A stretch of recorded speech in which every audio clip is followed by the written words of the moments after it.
We've said this before, Andy, and I feel like I'm going to have to say it again. Does it feel like we're on the road to WrestleMania yet? There are still people online complaining that it's not good enough. Are we there yet, Andy? Are we there on the road to WrestleMania? Welcome to Squared Circle Radio Live. We are coming to you on a Monday evening after Monday afternoon Raw. I'll try to catch myself this week when I say that. I'm your phenomenal host, Mr. Podcasting Chris Belcher. That's the young buck, Andy York. And Andy, man, we are off and running, and lots of things are getting cleared up. Still have lots of questions, but we're getting some answers. Yeah, we are. We're moving right down the path. Listen, we're in a much better position now than I thought we would be a couple of weeks, like pre-elimination chamber. I was getting a little worried and a little nervous about it. I think both of us kind of were questioning where we're heading for WrestleMania, and then all of a sudden, post-elimination chamber, we have been fast tracking to WrestleMania. With some feuds and then with some other feuds, we've taken our time getting there, which is not necessarily a bad thing too. So, just it's been a wild ride, which I feel like we talked about last year too, just in a different way. WrestleMania looks very, very different this year, and I'm looking forward to it. Yeah, last year was a little more immediate as far as getting some answers, but this year, letting it play out, letting them cook, as Sam Roberts will say. We're going to talk a whole lot about all the ingredients in the kitchen and letting them cook on this show. But before we go any further, thank you for joining us. If this is your first time, please make sure that you're subscribed to the channel. The button is right down below this video. It helps us a ton, doesn't cost you a thing. Almost 90% of our viewership is not subscribed. What are you guys doing? Also, thumbs up on the video. We are live. We are taking your comments and your questions. Please make sure that you drop those. This show is for the fans, by the fans. Guys, we don't claim to be experts, although I mean, we've offered several opinions that have actually happened. We don't claim to be experts, though. This is our platform to just talk wrestling, so we appreciate you guys being with us. As always, we've got pages and notes here, but you guys drop your comments and your questions, and you guys drive the show. So much to talk about, Andy. Let's not waste any more time. Let's get into, man, what's on the thumbnail. The big thing that happened tonight, we know that last week, John Cena and Cody Rhodes opened up Monday Night Raw in Brussels, Belgium. What a hot crowd it was last week. We posted a video of this last week on our YouTube channel, got lots of feedback, lots of comments, lots of new subscribers on this video. So first of all, thank you for doing that. But Andy, Sam Roberts said it best when talking about this promo last week. And before we dive directly into tonight, into round two, last week, this promo was polarizing. You either thought it was the greatest of all time, or at least one of, and then you're in a camp that a lot of our viewers and a lot of our commenters and some people in the internet wrestling community who was like, no, this promo was actually not very good. A lot of people didn't like this promo. So, Andy, after a week, not necessarily what we got tonight, but after a week of sitting on this promo, where does it sit with you after maybe hearing some more wrestling personalities and media talk about it? I still love it. I still think everything that they have done last week and this week included, I think they've done a perfect job of nailing who Cena is and like who this heel character is going to be. I think they've done a perfect job of that, down to everything he said about us as a fan base. Yeah, is absolutely true. Like we are probably one of the most, if not the most toxic fan bases out there, because we love a guy 1 second, and then for no reason, like literally no reason whatsoever, we just all of a sudden start hating him for the reason why we loved him in the first place. And I don't think anybody, maybe outside of like Roman Reigns, has experienced the level of toxic hate that John Cena has from me. Like I'll put myself at the top of that list. If I was a hate Cena guy, hate Roman guy from almost the jump for some of them. yeah. And I put myself right up there, and listening to him talk about what he has said the last couple of weeks, like it makes sense. Like it's not a far stretch. It's not, just pulling at straws to make this work. It makes a lot of sense to me.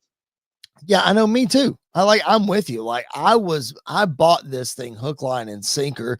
A lot of people said, oh, he's just whining, or we've heard that promo before, or this, that, and the other. Well, yeah, it's a recycled heel promo, but listen, everything in wrestling is recycled. There's only about 10 original ideas, and before you have to recycle them, but it's a different spin because we got John Cena telling this story and blaming the fans. Now, Andy, this may be where he's starting, but again, we've got like 26 days or what, approximately till WrestleMania. We have a long way to go. And we took our next step today on Raw, live from Glasgow, Scotland. John Cena opened it up again. And he called out even the kid from last week. He called out the kid from last week, telling people you shouldn't be making memes of this kid after I just, railed him or whatever it is. So Cena opens up Raw tonight. And then, of course, Cody Rhodes interrupts him, Andy, and he comes out and he says, you want this title? Because Cena cuts promo about, he's going to retire the champion. He's going to win the title and he's going to retire. And Cody says, you want the title? Here it is. Here it is. Come get it. And Cena walks away. What did you think of tonight's promo? Maybe not necessarily compared to last week, because I think it might be a little bit unfair. But what did you think of tonight's promo? What I liked about tonight's promo is we didn't get a lot of repeat from last week's promo. Like, this was a new angle and new stuff that he brought up, and I feel like this might be a week-to-week thing because he's got so much ammo on us to prove how toxic we were with him. Like, I never in a million years would have thought he'd have brought up like the spinner belt and being hated and all of that stuff. And then when he starts talking about it, I'm like, yeah, I get it. You thought you were doing something cool that kids would love, and granted, probably when he first debuted that title, I'm sure that title sold like crazy because it was a cool spinner toy for kids. But then diehard wrestling fans complained that he was ruining the business and ruining wrestling and legacies and everything else. Well, all of this Cena hate, do you we always look back at like, did it happen at one night stand? Like, was that really the moment where everything flipped? Andy, do you think after this promo that we can point the Cena hate to the debut of the spinner belt? Like, is that sort of what he was alluding to tonight? That's where it sort of happened? Kind of. I see One Night Stand as the first time people realized it would be cool to hate Cena. Like, I think that's where that really started to fall. Like, I get why the ECW crowd would hate Cena. Like, I completely get it. And they weren't hating Cena because it was Cena. They were hating Cena because of Vince McMahon pushing him out there to be that. So it was more a reflection on the company at the time than it was on Cena. Cena was just the tool that faced it. I think that's when that became popular. And then I think when you start to look back at just some of the decision makings and everything else that took place with his character, you can see why fans turned on him as quick as they did. I think the wrestling purists turned on him probably the spinner belt time period and everything like that. But then, like, I've never heard anybody in my life as a heel say that their goal is to ruin wrestling. Yeah. Like, we talk about new stuff all the time. I have never heard any heel ever say, my goal is to ruin wrestling because you love it so much. I want to ruin this. That's pretty good. That's crazy because, to be fair, probably 10 years ago, a lot of fans were complaining that Cena was ruining wrestling. And so now it's like his goal and his mission to make sure that happens. So I think the direction we're heading in is it's very exciting. Yep. But I don't need this Cena cuts a promo, Cody interrupts him, Cena runs away every week. You know how much me and you love Cody. Yeah. I want to see Cody get obliterated on the mic one time. And then I want to see Cody come back and do the same to Cena. Like, I want to start to see that aspect of this feud. And that's the one thing that you and I keep saying is what we're excited about in this feud is for Cody to get obliterated. Like, it is going to happen at some point. Like, they can't let the next 4 to 6 weeks go by or whatever. What is it? It's 4 weeks. 4 weeks. 4. Yeah, a little over 4. I can't let the next 4 weeks go by without letting Cody get obliterated on the mic. Again, if you're watching live, please drop your comments, drop your questions in the chat. My brother Bryce hanging out with us again tonight. After last week and today, I agree with Cena totally. I mean, it's hard not to. It's really hard not to. And Andy, I can't believe that I've come to this revelation because I think I'm going to stick with this argument that the Cena hate started with the spinner belt. Like that's where it all changed. And because when he won the belt in '05 at WrestleMania, he was loved. And then I don't remember if he had the spinner belt when he got drafted to Raw or if the spinner belt was already there when they had the big when they had the big switch and Yeah. that draft. I can't remember if the spinner belt was already in play or not because he got a huge pop that night when he showed up. Because he was still wearing the old school jerseys and all that kind of stuff. So regardless, Well, Bryce dropped. he did a Go ahead. trial run with like a spinner US title first, didn't he? Like that was Yes, his he did. Yeah, he as a did. heel, that's what he came out in was the spinner US title. Yes. Bryce here leaving us a comment and leading to my very next point. That's a great transition. He didn't even know it. When or if do they get physical? My answer to that is I'm not exactly sure when. His next comment is, do you wait all the way to WrestleMania? I don't think you can wait that long between these guys because we've been talking about this Jey Uso Gunther feud and we need some sort of something something different. So we're going to need something different in this Cena and Cody feud. I'm just anxious for when they do get physical. Dude, I think Cena's going to beat the mess out of him. Like, I know he's been walking away, but I think it's Elimination Chamber all over again. I think Cena gets the first lick, and it's a good one. That might be the go home angle. Is we get a bloodied Cody again. Like Cena just absolutely obliterates him all over the arena, busts him open again with the title. We kind of move forward. I agree. Like I don't think we can wait till Mania, but do you feel like this match? And we've said this about a lot of matches in this year's WrestleMania, so we can't have all the stipulations in the world. Of course. But do you feel like this match needs a stipulation? Nope. I do not. Especially, even after the chamber getting busted open and bloodied and everything else. No, because I think we need the first time that we see heel John Cena, we need to see it play out as clean as it possibly can because there's going to be shenanigans. Rock's going to be involved in some way, shape, or form. May even throw Travis Scott in there. It's WrestleMania. Who knows? But I think we need to see the cleanest possible way of Cena's first match as a heel. If Cena wins, we're not done with this. Even if Cody wins, we might not be done with it. I don't know exactly what way they'll go here. Having said that, we have time to do some stipulations over the next year because Sam Roberts, I think it was Sam Roberts, maybe it was busted open. Anyway, I listened to a lot of both, so I get my wires crossed. But Andy, they brought up this. We haven't brought this up on our show yet. Do you think we just spend the rest of Cena's farewell year with he and Cody tied at the hip? Like that's the only feud that he has. No, I don't think it's the only feud he has. Because I think there's a, I mean, we need to see him and Orton again at some point. Like just even if it's like on a random Raw or Saudi Arabia or something. Like we need to see a Cena Orton again. I think we need to see. See, that's the thing. I think you're gonna have interactions that you need to see, and you need like matches that you need to see. Yeah. And I think Cena Cody. I don't think we're only going to get one of those. I think we do get a trilogy.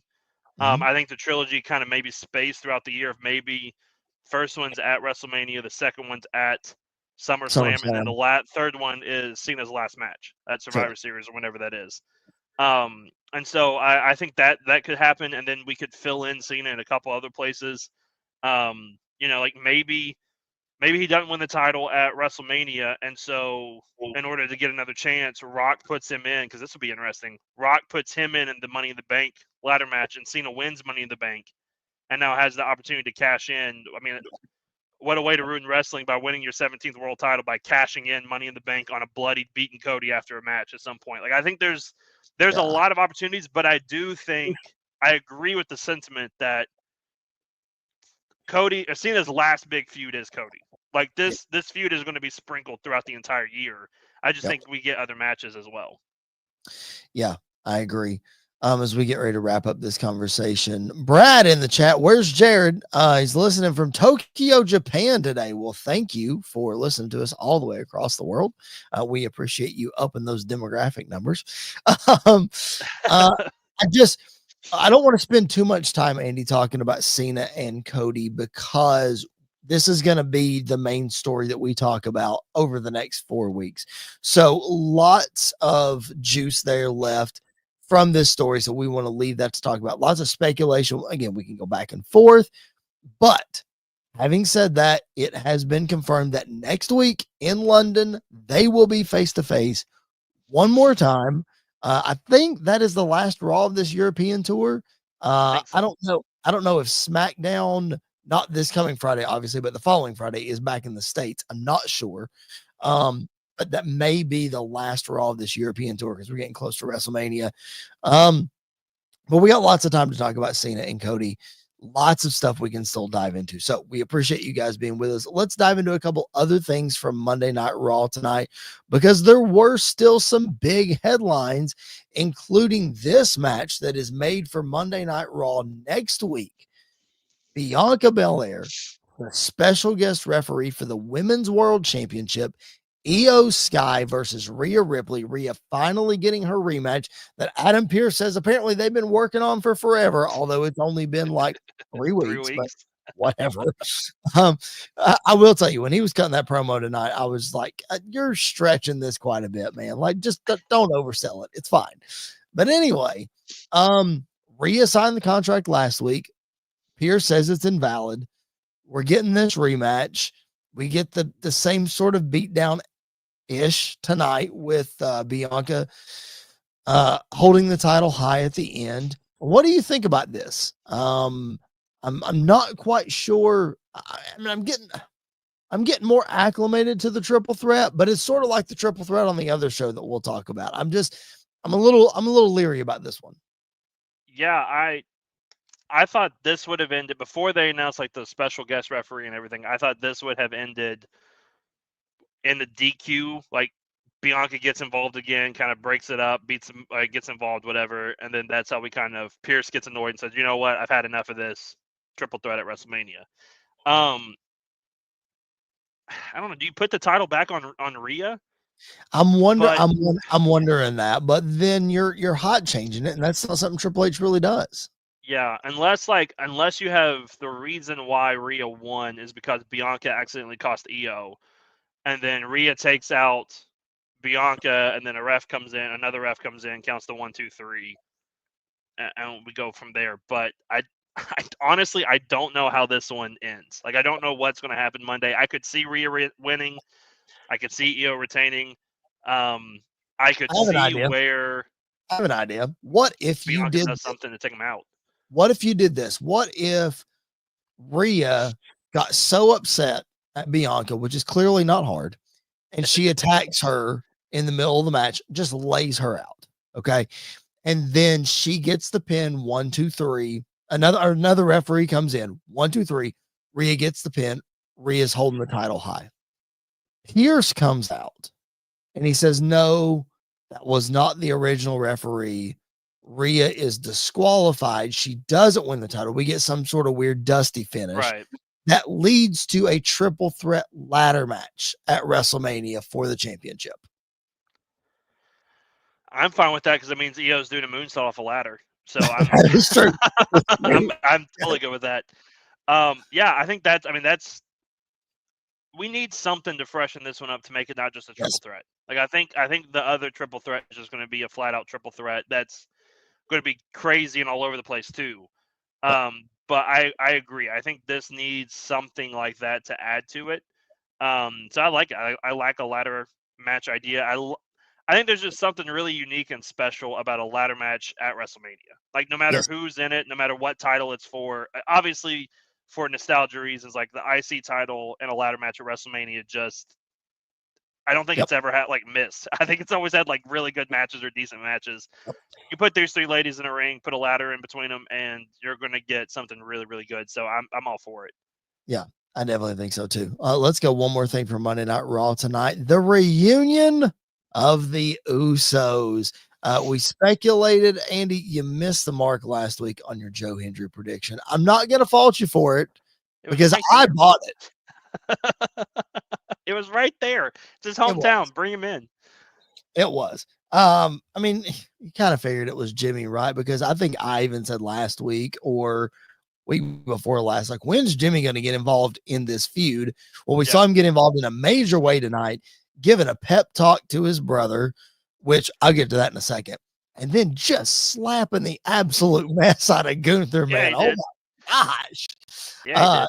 Can't wait for those guys to go one on one. But really, this is the kind of stuff we needed for this feud. Like, I'm getting more and more excited about it. Yeah, and I think last week they used what happened last week as an organic way to get more sympathy for Jay. Like Yes. you're never going to convince me that he botched that suicide dive on purpose. Like that just happened. Like that was an accident. That just happened. Whatever. But then they turn around and used it tonight, like or today. I did what you did. It's okay. But like he obviously like him slipping on the spear was on purpose, and then everything getting brought back up by Jimmy in that backstage promo. This is what we've been asking for. Like Yes. we kind of need to tear Jay down to build him back up on this road to WrestleMania for that big match at Mania against Gunther. So I think what they've done the last couple of weeks have been so much better Yep. than what they've done previous. I'm fully expecting for Jimmy to get absolutely destroyed next week. Yeah, especially Bryce leaving this comment right here. Do you see Gunther smile afterwards? Oh yeah. Yeah.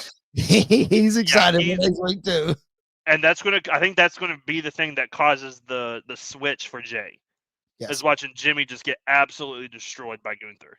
Yep. Squash, like 5-minute Yeah. squash. Yep. No, not even that. Just like I think Gunther may get himself disqualified by hitting him with Yeah, no. chairs and putting him through a table and just Or choking him brutally out, beat not him. letting go. Yeah, Yeah. something like that. Yeah. I agree. Yeah, he's got to send a message some way. Yeah.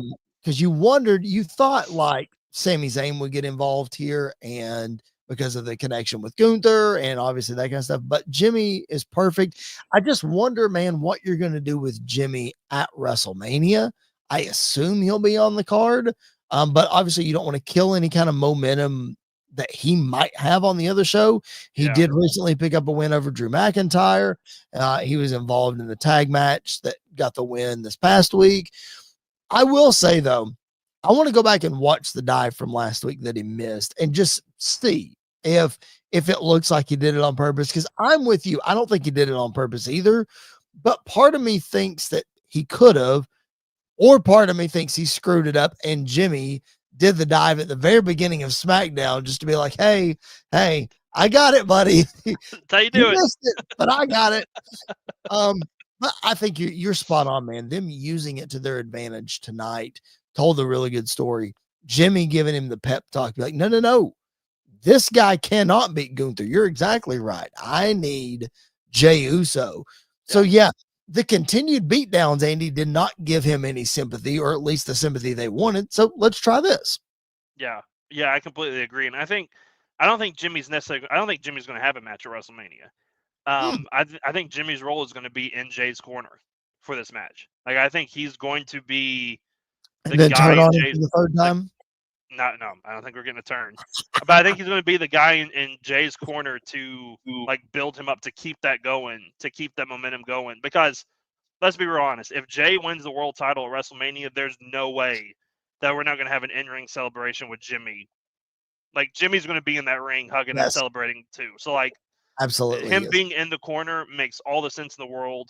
Going back again to like, when Jay fought Roman early in the pandemic days, who was in his corner in that Hell in a Cell match? It was Jimmy. Like Jimmy's been his guy for a while when he's been trying to do the singles push. So I think him being in the corner adds even more to it. I think it's something that maybe Jimmy gets written off TV for the next couple of weeks after whatever happens on Raw. And then as Jay's making his entrance at WrestleMania, Jimmy walks out behind him, and we kind of get that moment too. Because I mean, the easy thing to do is you could always just throw Ludwig Kaiser back with Gunther And Yes. everybody's like, "Yep, that makes sense." Like he still comes out to Imperium's music. He still comes out to the same music. Yeah, So I'm I think they could surprised. be together still. I'm surprised he hasn't jumped Jay at some point anyway. Like Yeah. that makes too much sense. And especially now if you get this and you could bring Sammy back. We haven't seen Sammy since the unsanctioned match. Elimination Chamber. Yeah. Yeah, Elimination Chamber. So you could bring him back if you're writing Jimmy off TV, like you said. Yeah. Good stuff. I think they're trending in the right direction. I'm anxious to see how this Jimmy thing plays out and then where they go going forward. I'm like you. The switch is going to flip for Jay, and then the people are going to continue to get behind him. We're going back to the States, so I can't imagine they're going to get behind him any more than these international crowds are. We hope that the international crowds have taught us a lesson. Let's put it that way. Yeah. Appreciate you guys being joining us. If you're watching us live or if you're watching the replay of this, drop your comments, drop your questions. We would appreciate that so much. We try our best to get to each and every one of those. Like the video, hit the thumbs up button, and then subscribe to the channel, of course, if you haven't already. Let's take a pause and hear a little word from our friends, Sports Wire Radio and the Reverend Tom Looking Rice. for all the latest happenings in the world of sports and wrestling? Well, you're in luck because Sports Wire Radio has you covered 24 hours a day, 7 days a week, and 365 days a year. With great shows in the world of sports, such as the Pinstripe Chronicles, hosted by Uncle Tats, Donald Stewart, and Rob Barrows. New York Baseball Talk with Chris Bazaya and Rob Maraska. The Liftoff Jets, also hosted by Chris Bazaya and Sharman Phillip. Neil Villapiano and the Devil's State of Mind. Randy Dillon's Hockey Fan Chat. In the world of wrestling, Sports Wire Radio has you covered with Squared Circle Radio, featuring Chris Belcher, Andy York, and Jared Justice. Those sit-down marks with DB, Primo, AJ, and Michael. A work in progress, featuring the Mayor of Canton, Piles, and Glenn Abbott. You can catch all of these great shows and more anytime, anywhere, and any place via the Listen Live button on sportswireradio.org, and you can also catch Sports Wire Radio anytime on YouTube at Sports Wire Radio 6579 to catch all the latest happenings in the world of wrestling. Sports Wire Radio has you covered. It's all sports matters and all wrestling matters here on Sports Wire Radio. I am your host, the owner of Sports Wire Radio, the #1 global radio station, the owner of the Promo Wrestling Federation, and one of the owners of the Pride Wrestling Federation. Your voice, figuratively and literally, where all wrestling matters, the Reverend Tom Bryce. All right. Love that, dude. Appreciate Sports Wire's support for the show. Also appreciate the guys over at Wrestling Society Network. They do a great job as well. Couldn't do what we do without those guys. So we appreciate it very much. I got a comment here from my brother Bryce. Again, if you're watching this live, drop those comments and questions. He says, is that a bowling glove of sorts on your hand? Well, I was going to address this. All right. As we get ready to get into this, next segment, you're going to laugh even harder when I tell you this. We get into this next segment. It's going to make sense because last week I was wearing my Roman Reigns t-shirt and it was the first time that I was wearing this. And as I went back to look at the show, I was like, I didn't say anything about wearing this. People are going to think I'm wearing a Roman Reigns gauntlet on my wrist or something because I'm wearing the Roman Reigns t-shirt. I literally was like, what? Why did I say something? Anyway, no, I'm battling some tendonitis in my wrist. I got a nice steroid injection. Go back to the doctor this Thursday to hopefully not have to wear this thing anymore. So getting old is what we chalk it up to. So here we are.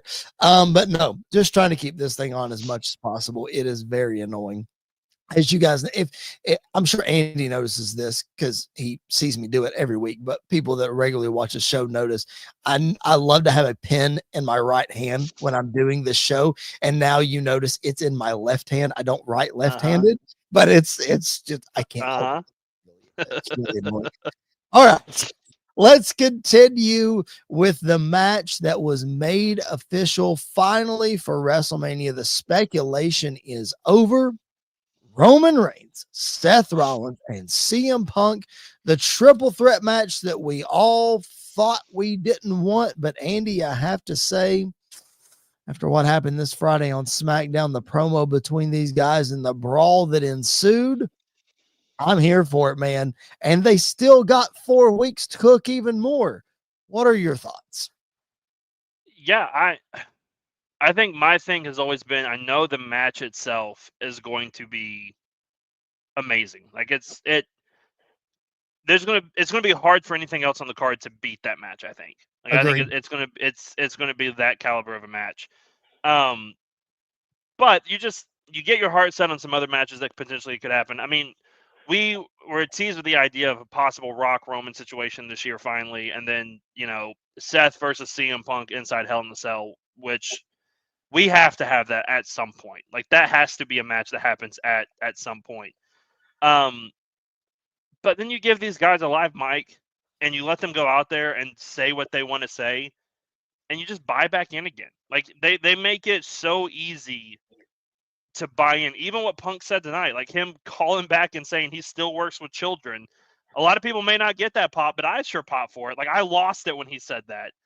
And it's just the things that these guys can do together because there is real life animosity between them. They're able to use that and go forward. I'm excited for it. I think we have our two main events now. I don't see anything else main eventing night one except for this triple threat. Yep. It's ironic that we're getting a triple threat match at WrestleMania that doesn't have a title. That does, especially a main event that doesn't have big stakes. Like the last main event that didn't have a title of a WrestleMania was Stone Cold and Kevin Owens, but it was the return of Steve Austin, Yeah. I think there may be stakes added to this one. Okay. I think it's one of those that maybe whoever wins this match automatically gets a world title shot at some right after. For either the WWE Undisputed title or for the World Heavyweight Championship. I think they have to add some kind of stakes to this. Yep.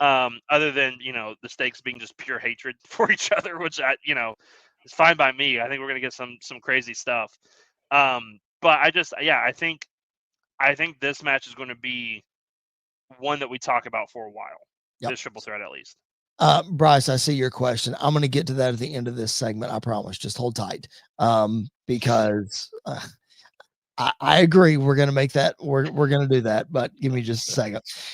Andy, you hit it though. This story has so much meat on it. There's so much backstory between all of these guys. At some point last year's WrestleMania main event has got to come into play with, Seth Rollins, he touched it on SmackDown when he said, Roman, we have a lot of history.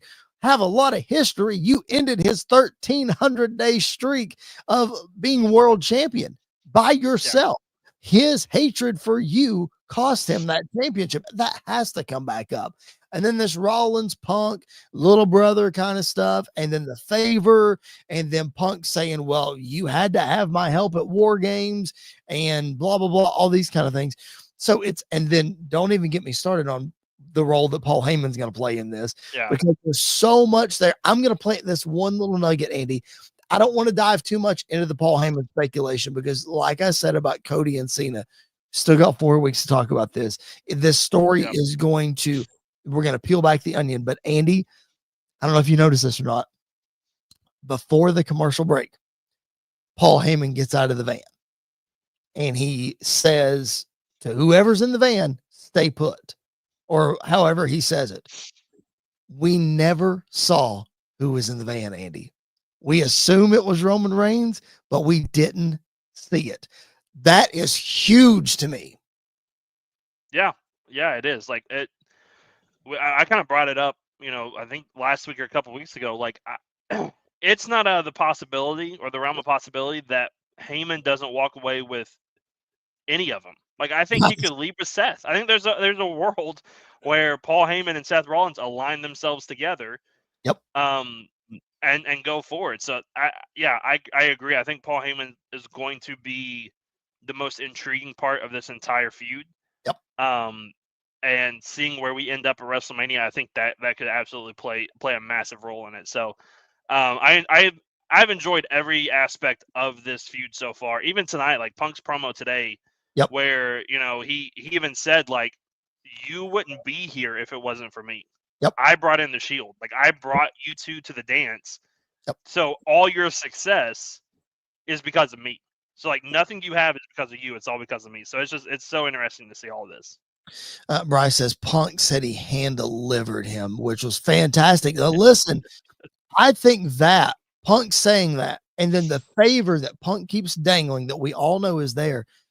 Andy, what if let's just fantasy book for a second. Let's run with the Seth Rollins Paul Heyman thing. What if Paul Heyman takes that favor that he's supposed to be, that CM Punk is owed, and it is a championship match, but he gives that favor to Seth Rollins, and he's the one that drives the wedge between Punk and Rollins even more, because we've said we need a third match in this Punk Rollins series. What if somehow that's the way we get it because of Paul Heyman? Yeah, I mean that's a very interesting way to go about it. I think that adds a lot of intrigue and even more stakes to a feud that is already a blood feud. Like they absolutely hate each other. So yeah, I think that's a very interesting way to go. Just I don't know what Heyman's involvement is actually going to be. Like No, I'm not shocked if he doesn't leave with Roman. I'm not shocked if he doesn't leave with Punk or Seth. And I'm not even shocked if like nothing at the end of this happens. Like right. he's just Paul Heyman. He's just working every angle, working every deal that he can work, and that's what he's doing. And I think the reason is because there's so much meat to this story. Like we were saying, this is probably not the end of it, because we're going to lead to a Punk Rollins match. We're going to lead to a Punk Roman match. We're going to lead to a Roman Seth match at some point. And Paul is still intertwined no matter who he leaves with at the end of this. So like you said, maybe we don't get anything, but my question to you is this, and then Bryce, I'm going to get to your question, I promise. My question to you, Andy, is this. We're talking about how hot this feud got after Friday Night SmackDown. We knew this was a possibility after what happened at the Royal Rumble, and we were just buying our time. And then we got it at Madison Square Garden. And then, of course, this past Friday, they're going to be back at it this coming Friday as they're all under one roof again at Friday Night SmackDown. So my question to you is this. You started this segment off by saying that the match is going to be good, but there are so many matches out of it that you think you would rather see, which I can buy. But there's so much going on in this story. As I'm thinking through this week and listening to different people talk about it, the crossover of this feud between these three guys, I think requires a triple threat match.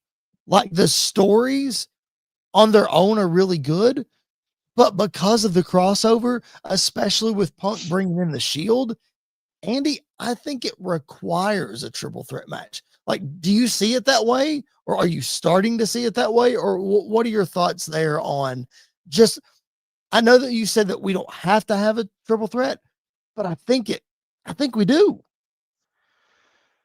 Yeah,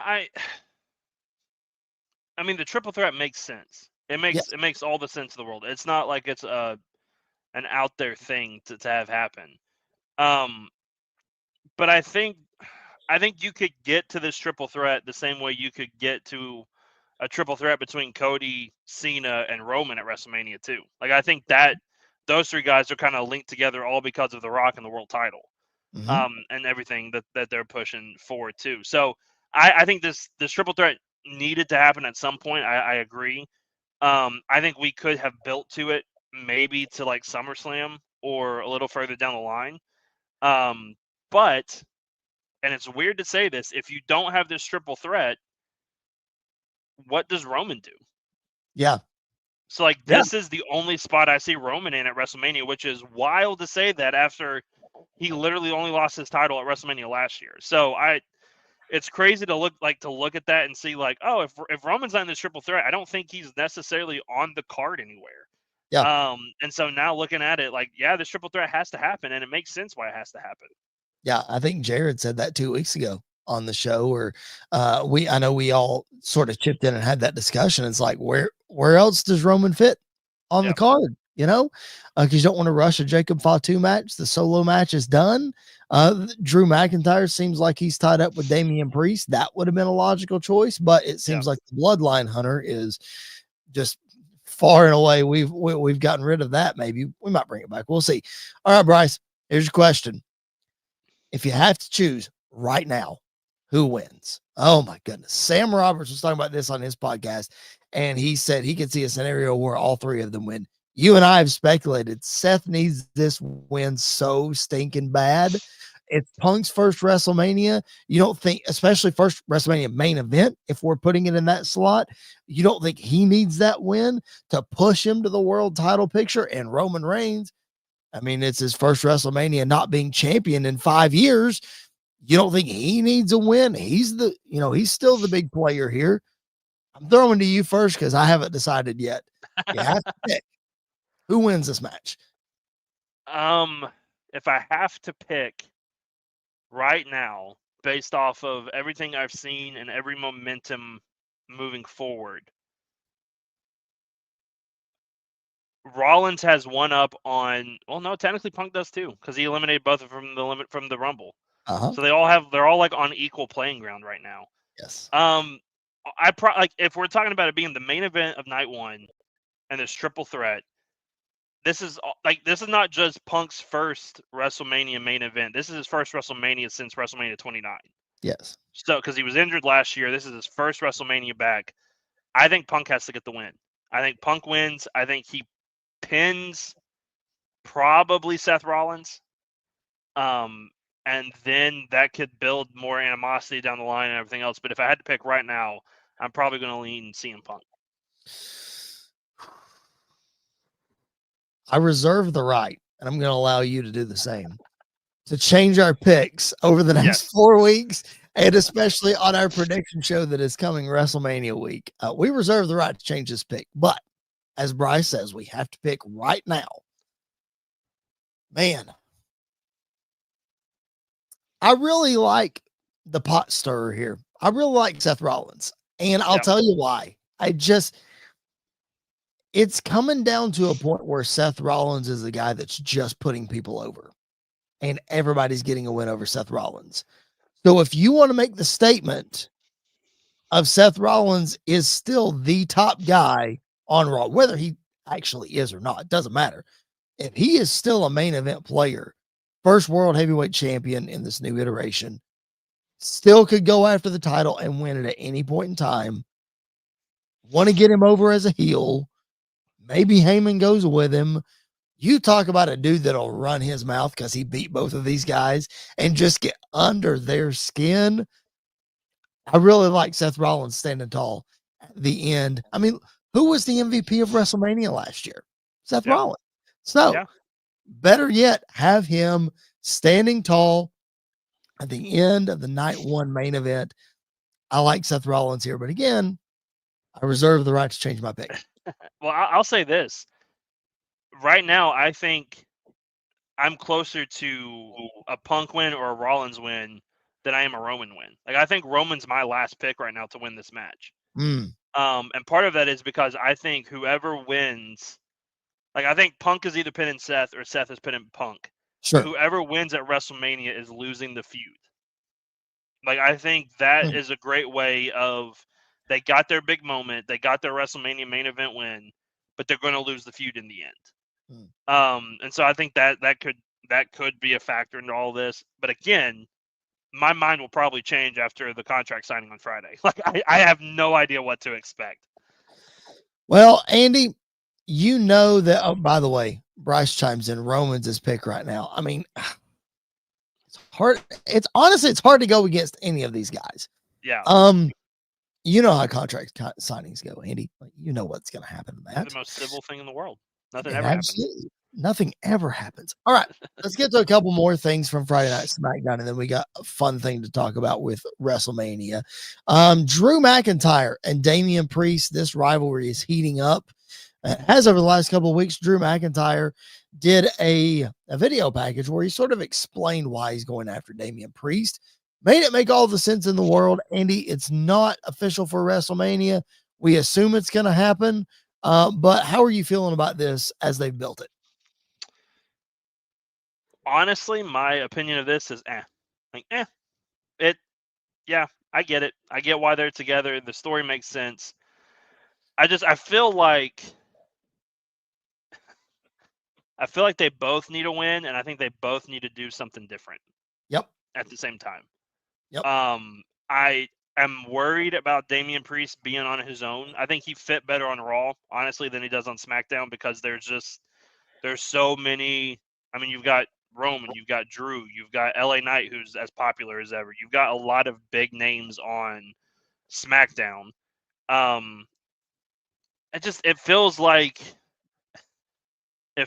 everybody, like Triple H looked at the roster and went, I have to have Drew on here. I have to have Damian on here. I don't see anybody else for either one of them, so here we go. Like we're gonna make this happen, make this work. The match is gonna be good. Like the match is gonna be fine. It doesn't feel like a WrestleMania match to me. It doesn't. Feels like a match that should happen at any other pay-per-view. Well, I feel like we've got a lot of matches, honestly, and we've talked about this, man, how Triple H tries to invest in these stories that are not for championships to make them feel like a big deal. I feel like we're getting a lot of matches on WrestleMania that are not title matches that are made to feel important. Okay. But like, I feel like we're getting a lot of this across the board. And we're going to talk about that here in a minute with Randy Orton and Kevin Owens. Yeah. Yeah. I mean, how many, as of right now, like the non-world title matches that either are confirmed or are more than likely going to happen. You have the triple threat that we just talked about. Yep. You've got Priest, McIntyre. Yep. You've got AJ Styles, Logan Paul. You've got Naomi and Jade. Here's another one right here. Yeah. Solo and Jacob. So that's 5.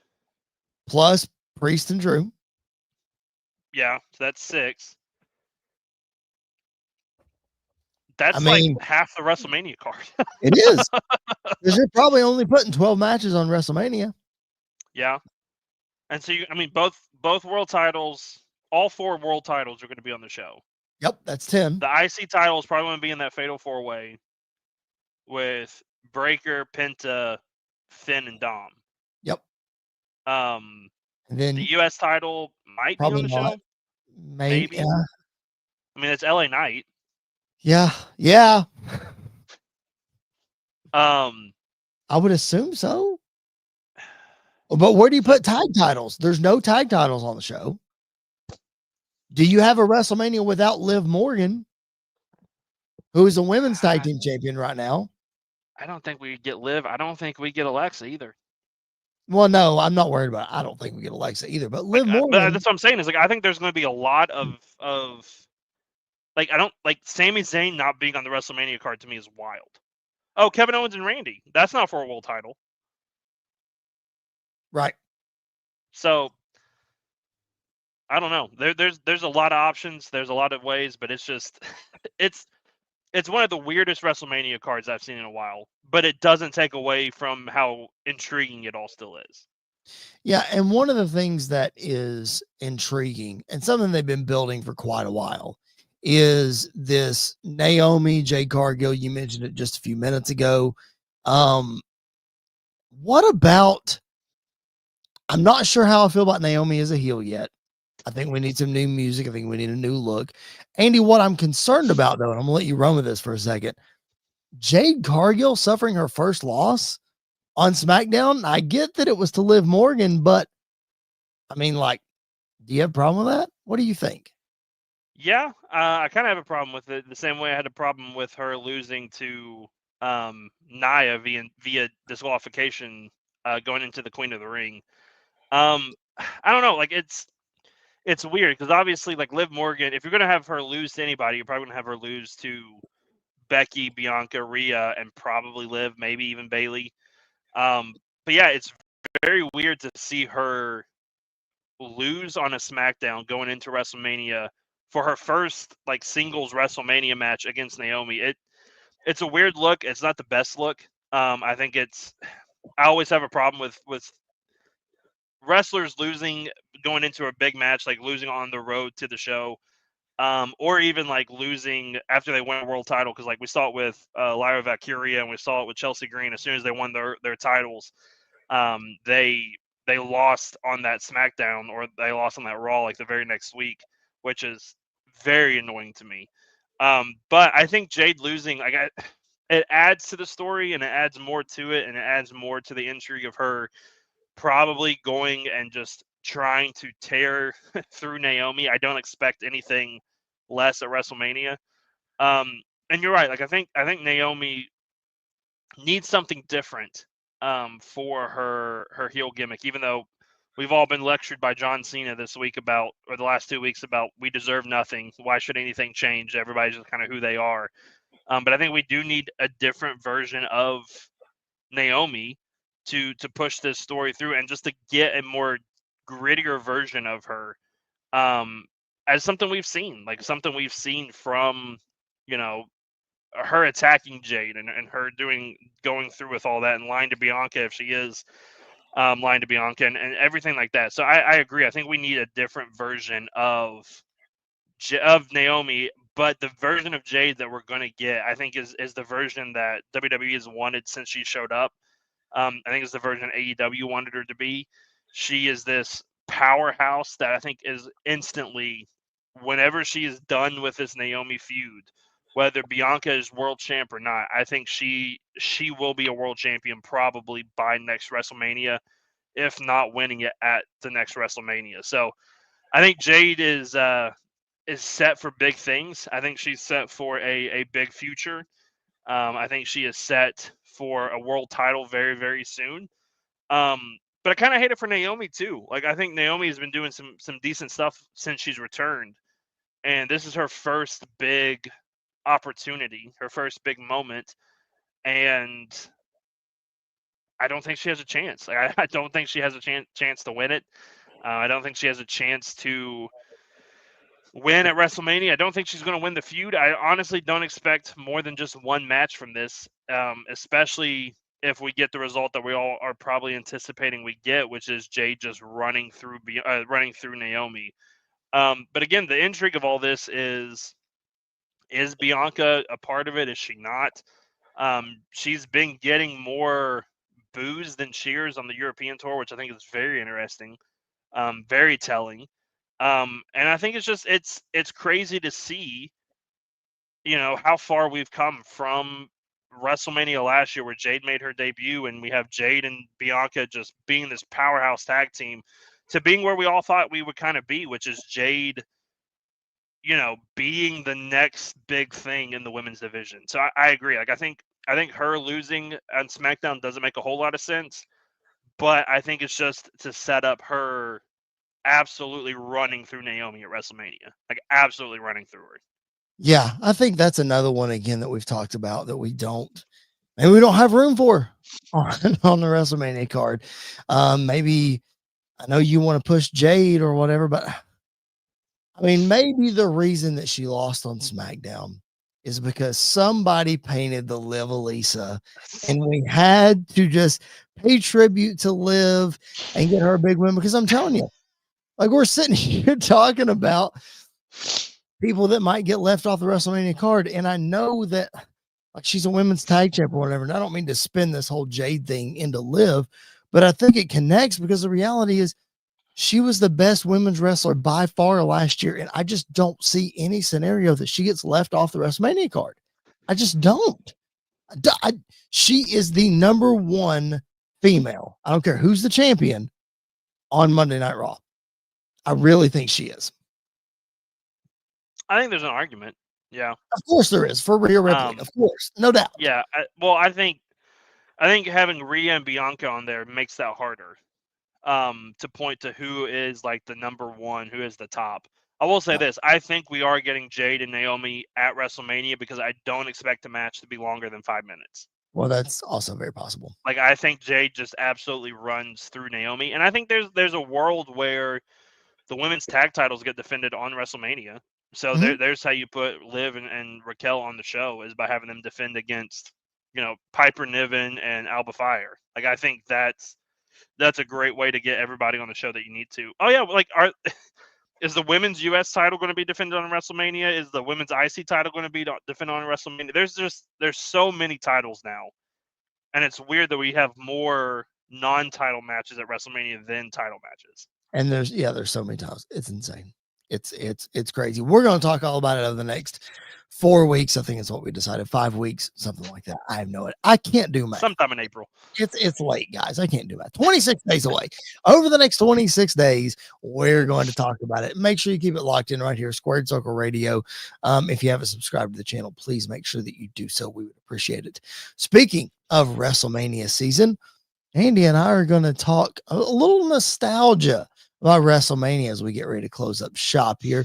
I thought we would look back at some of our favorite WrestleMania sets and stages. That's what, I don't know about you, Andy. One of the first things that I am the most excited about WrestleMania for every year when I see the logo, it's what's the stage going to look like? Yep. What in the world are they going to do? Because they've done some crazy things over the years. When I say don't pick your favorite just yet, we are going to try to narrow it down to one. But when I say most elaborate, most eye-popping, most memorable WrestleMania stages of all time, just shoot me off a couple here. What comes to mind? So I think recency bias plays into this a little bit. Yes. But the stage at WrestleMania 39 is gorgeous. Like I didn't know what to expect with the Hollywood movie theme. And then when we saw it, I was just kind of blown away by like the genius behind it. So like I absolutely love that stage. Yep. I think that's one of the better stages. I'm trying to remember, like there's some ones that to me are not like the big extravagant ones, but the ones that I just look at and go, that's like that looks really nice. And I know I might be in the minority in this one. WrestleMania 31. The screen, like the whole setup at WrestleMania 31 being in daytime, like in the daylight, all of that. Didn't like Taker's entrance at that one because like why would you give Taker the entrance in the middle of the day and not, at night because he's the dead man? Right. But I think the stage and the setup and everything is gorgeous. And then WrestleMania 30, is it 33? That's with in roller coaster. Yes. Yep. That one is just wild. I absolutely love that one. Yeah, that one's insane. It really is. That one is definitely one of the more insane ones. It's almost like there's so many things as you're looking at on your screen on YouTube. If you're not watching on YouTube and you're only listening on podcasts, thank you for doing that. Follow on whatever platform you're on, but go check out the YouTube channel. We're showing these cool graphics as we're talking about these stages. It doesn't look like any of this goes together, Andy, but then it does. I get that it's Orlando and they're going for the theme park deal and all that kind of stuff, but it still doesn't look like it goes together, but it still goes together. You know what I mean? Yeah. I'll tell you, one of the most elaborate stages that I always sticks out when I think about WrestleMania is WrestleMania 29 in New York. The first one that they did at MetLife, where they have the Brooklyn Bridge and they have the Statue of Liberty over top of the ring, not just exclusive to the stage, man, putting the statue over top of the ring. Just, oh man, that thing looks gorgeous. And then low key, I'm just going to say it. I might get a lot of hate because of the actual card on the show, but we're not talking about the show. We're talking about the set. WrestleMania 27 in Atlanta is criminally underrated, Andy, for this set. It just, to me, what they were able to do with it, because it doesn't look like there's a lot there, but then you have the ramp coming up from the floor. I don't know. I've always been intrigued by that one.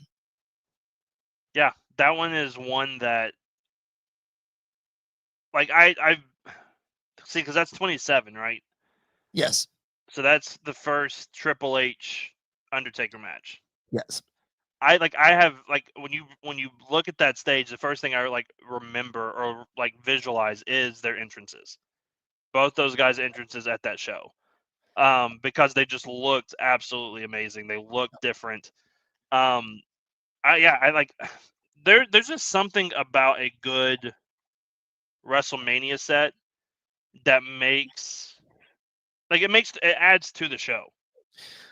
Like, it can't just look like a normal pay-per-view. It has to stand out because it's WrestleMania. And it does. Look at Bryce's comment there. None of them as sweet as WrestleMania 9. I don't know if he's kidding or not, but I'm going to throw it up here on the screen. Right there it is, because I'm here for the nostalgia. You talk about outside WrestleManias. Las Vegas, Caesar's Palace hasn't had a WrestleMania since WrestleMania 9. Look at this. Like, I wonder if for 41 they'll have some sort of, I don't know what it'll be, but all that to say, like, this outside, it's pretty sweet, I have to say. It's And pretty like sweet. WrestleMania, because I think they had it at WrestleMania 38 too, but at least WrestleMania 32 in Dallas when they had the big star Mm-hmm. Yep. on the stage, like just something like that. I always add stuff. Like it always adds to me. One that always stuck out to me, and this was just incredible. This WrestleMania 30 stage in New Orleans with the 3X's and the way they were able to do just different things with that. And then I'd be remiss, and Jared would kill me if we were talking about WrestleManias in New Orleans and I did not acknowledge WrestleMania 34 and just this gloriousness of a stage that happened in the Superdome that night. All right, Andy, we've run through several. I know there's probably several more that you're thinking of. Your pick, you might not have even said what your pick's going to be. I don't know that you've decided your pick yet. But WrestleMania stages just continue to get better and better. I don't know that they get worse. Some might not be as good as others, but they definitely don't get bad as WrestleMania 35. But we'll not talk about the big gigantic screen and then nothing else. That being said, WrestleMania 36 was just like in a little performance center. Well, okay. I tell you what, low key though, WrestleMania 37. I don't think I have a pirate ship. The pirate ship, bro. Yeah, man. Oh my gosh. Oh yeah, it's good. That one was such a good one. I don't have I thought I had a picture of that. I guess I don't. Okay. You got to pick. What's your favorite WrestleMania stage of all time as we close up shop here tonight? My favorite WrestleMania stage. It's the one I've already mentioned. It's so unique. And I think just like some of the stuff that happened at the show adds to it. Just seeing that in the background of everything. WrestleMania 33. I love that stage. I love that setup.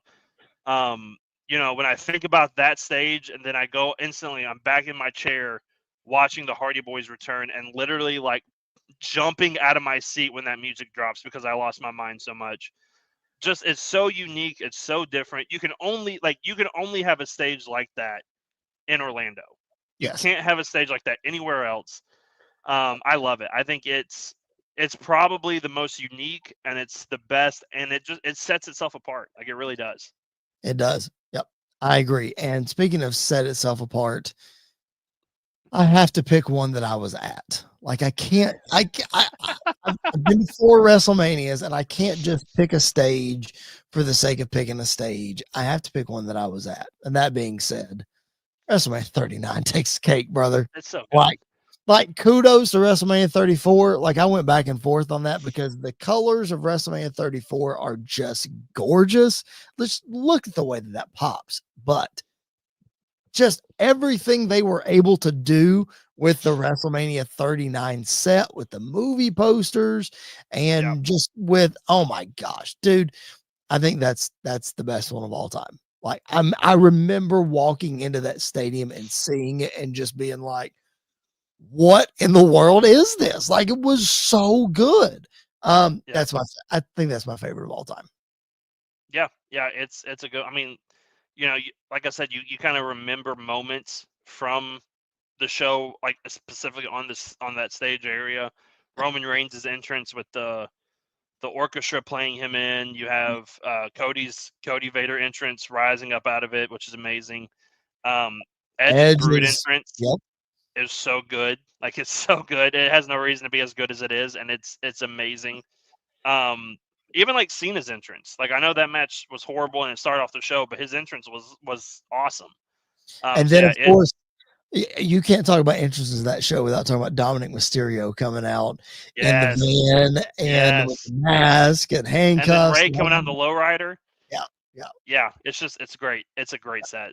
Super cool. I agree. All right. Fun show, man. Lots of good stuff. Again, we'll talk about all kinds of different WrestleMania stuff over the next 4 weeks. And we'll get Jared back on the show and we'll talk some cool stuff. We'll have plenty of extra content for you the week of WrestleMania. We are in the thick of finalizing what shows are going to drop on what days, and we still may add some more. We'll see what happens. I don't know. But we're getting all that figured out. We're very excited for what that's going to be. So make sure that you guys are subscribed to the channel. Turn that notifications bell on so that you know when we drop brand new episodes. We would appreciate that so very much. Andy, anything else to add, brother, before we sign off? Wrestling's heating up. It's a lot of fun. And you know what makes this time of year even better? Is when your team is in the Sweet 16. It How makes this sweet time of it year is. so much sweeter. Now, next Monday, we both could be on here sad about what happened. Not really. Like, I think this year's been more of, we're a lot farther than I think anybody thought we would be. Yep, So agreed. I will take it. We just got to make it. We just got to make it to the Elite Eight. We can't lose. We can't lose to the team we're playing this weekend. Nope. I have a good feeling about it, Andy. I We don't. beat them twice. I know, but This is the healthiest we've been all year. So I'm feeling all right. 3 times in one season. Alabama did it to us, and not well, just beat us all 3 times. They took us to the woodshed all 3 times. there's a difference in Alabama and Kentucky, and they proved it. That's true. There's that. All right. Well, we appreciate you guys being tuned in. Bryce got one more. The new Lucha from Raw. Oh my gosh. Listen. It's amazing. I got a doctor's note. I can't talk about it. What's his name? El Grande Americano? Yes. Yeah. It's so from the Gulf of America. That was so good. Oh my gosh. He's pushing so many buttons and it's hilarious. Oh, it's great. It's great. You know that Chad Gable is just having a ball doing all this kind of stuff. Oh, listen, this so good. If you pick up Kurt Angle and put him in this year as a rookie coming in, yep, it's the same thing. It's the same thing, and I'm not complaining about it. Nope, not one bit. All right, we appreciate you guys being tuned in with us again. Make sure that you're subscribed, like the video, follow us on whatever platform that you are listening on podcast. We would appreciate that so very much. For Mr. Andy York, my name is Chris Belcher. This has been another edition of Squared Circle Radio. We will catch you guys down the road.